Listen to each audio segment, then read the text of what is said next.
At ito pa po ang isa, dahil naman sa napipintong power rate hike ng Meralco, magpoprotesta bukas ang ilang militanteng grupo sa mga sangay ng kumpanya. Kakalampagin din nila ang tanggapan ng Energy Regulatory Commission.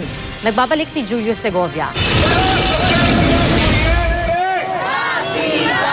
Protesta ang itatapat ng mga militante sa pangunguna ng bukluran ng manggagawang Pilipino sa pulong ng Energy Regulatory Commission o ERC kaugnay sa pagtaas sa singil sa kuryente. Kakalampagin muna nila ang iba't ibang sangay ng Meralco sa Metro Manila bago dumiretso sa tanggapan ng ERC sa Ortigas. Papatak sa 3 pesos and 44 centavos ang kabuang dagdag singil sa generation charge ngayong buwan.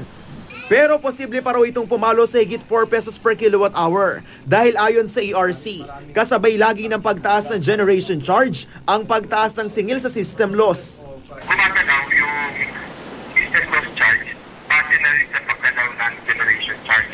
Yung effective back rate, kung i-multiply mo dun sa mas mataas na generation, so maglalaki rin yung equivalent na tax na dapat bayaran.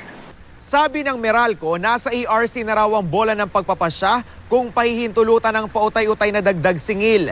Pero ERC na rin mismo ang nagsabi, kalakip daw sa sulat ng Meralco sa komisyon ang abisong pagpataw ng tubo sa ipaluluwal nilang pera.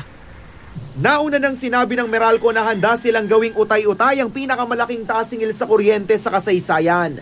Ang problema, sakaling matuloy ito, lumalabas na may madadagdag pa ulit sa babayaran ng consumers.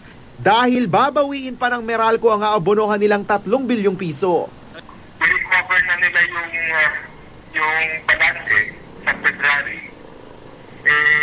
Kasama doon yung kanilang cost of money o yung carrying charge. So hindi lang yung actual na cost na deliver nila ang gusto nilang kolektahin sa February. Kasama dito yung interest doon sa kanilang, kung baga, ipinaliwan. Julius Segovia, nakatutok 24 oras.